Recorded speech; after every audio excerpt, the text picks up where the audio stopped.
Hi guys, Milog Tarot here. Welcome back po for your kapalaran sa pag-ibig para po ito sa mga water signs, Cancer, Scorpio, and Pisces. Maglalagay na lang po ako ng timestamp sa may description box para po mapuntahan ninyo ang inyong zodiac signs. Pero syempre, this is a general reading, kaya hindi po lahat ay makaka-relate. Okay, so we will start po with Cancer. Ano kaya yung posibleng pagdaraanan ng mga Cancer sa mga susunod na mga araw? May makikipag-reconcile sa inyo. Okay?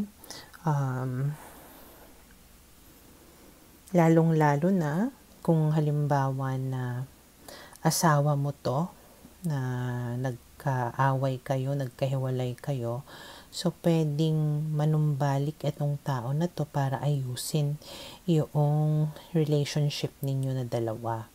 Okay? So, and of course, mahal mo pa rin itong tao na to at willing ka naman na ayusin yung relationship ninyo na dalawa. At dahil dyan, maaaring maging masaya ka sa mga susunod na mga araw, maaaring maramdaman mo na pinaninindigan ka niya or ginagawa niya yung mga responsibilities niya sa iyo at sa pamilya ninyo. Okay? So, pwedeng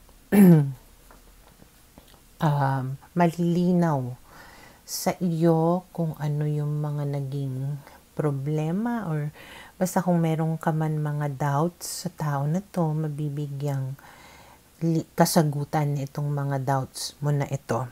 Okay?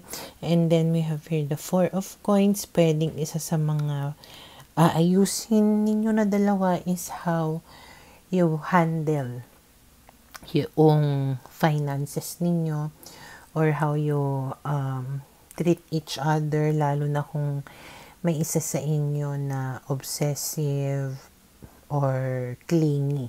Ganyan. Okay?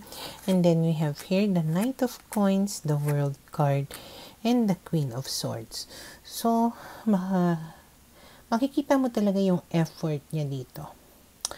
Kahit na sabihin nating malayo kayo sa isa't isa, still makikitaan mo siya ng mga action or may mga gagawin siya para mapatunayan sa iyo na seryoso siya, na gusto niya na mabuo yung relationship ninyo. Kahit na sabihin nating sinusungitan mo siya or inaayawan mo siya, pwedeng patuloy na susuyuin ka niya. Okay? And then we have here the Chariot and the Ace of Coins. At dahil dyan, malaki yung chance nga na magkakaroon ng progress or success itong bagong chapter ng relationship ninyo or yung new beginning ninyo. Okay? And then we have here the Seven of Cups, which means na pwedeng maraming options or opportunities na pwedeng dumating sa inyong dalawa. May mga bagay na parang realizations, ganyan, dreams coming through, opportunities coming to you para maging totoo yung mga pinapangarap ninyong dalawa. Okay? So, for now, ito yung nakikita ko na posibleng mangyari sa mga Cancer.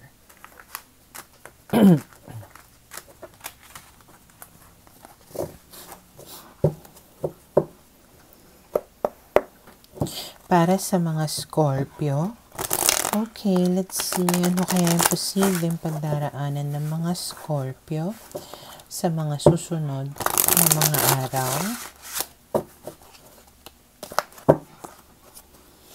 We have here the Ace of Coins, the Ten of Swords, the Knight of Swords, and the Page of Wands. Okay, so malaki yung chance na yung person ninyo ay Gemini or fire sign, Aries, Leo, Sagittarius. Okay? And malaki yung chance na makipag-ayos sa inyo itong tao na ito. Lalo na kung nagkaroon nga kayo ng maraming problema. At asahan mo na makikipag-communicate yan sa'yo, or pwedeng hindi lang message, pwedeng i-approach ka niya actually. Puntahan ka niya, parang ganon, para ayusin yung mga problems ninyo at para makipagbalikan sa'yo. And then we have here the Wheel of Fortune, the Justice card. So gusto niya na itama yung mga pagkakamali niya. Gusto niya na baguhin yung mga bagay-bagay, okay, to give you what you deserve, to make things right.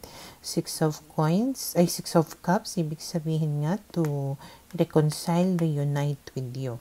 And then we have here the Devil na strong pa, kumbaga, yung attraction or yung attachment sa'yo nitong tao na ito. Okay? And then we have here the Three of Swords, the Hierophant, and the Nine of Wands. Ngayon, kung halimbawa na nagkaroon ng third party situation dito, pwedeng naghiwalay na sila ng third party. Okay? Pero hindi mo pa rin maalis ito sa isipan mo, kaya pwedeng ito rin yung pumipigil sa'yo para mag-commit sa kanya muli. Okay? And then we have here the Six of Coins, the Ace of Wands. So, patuloy, kumbaga, itong panunuyo nitong tao na to sa'yo. Binibigay niya lahat sa'yo, yung mga gusto mo, pangangailangan mo. Nilalandi-landi ka niya. Ganyan. Okay? And then we have here the Fool. So, may chance na pagbibigyan mo siyang muli. Pero, ang tirada mo is ayaw mong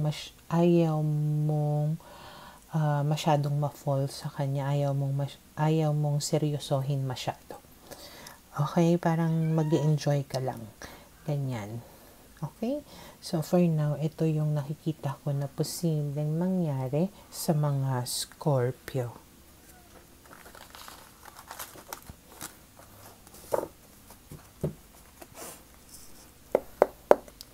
Para sa mga Pisces, okay, let's see, ano kaya yung posibleng pagdaraanan ng mga Pisces sa mga susunod na mga araw?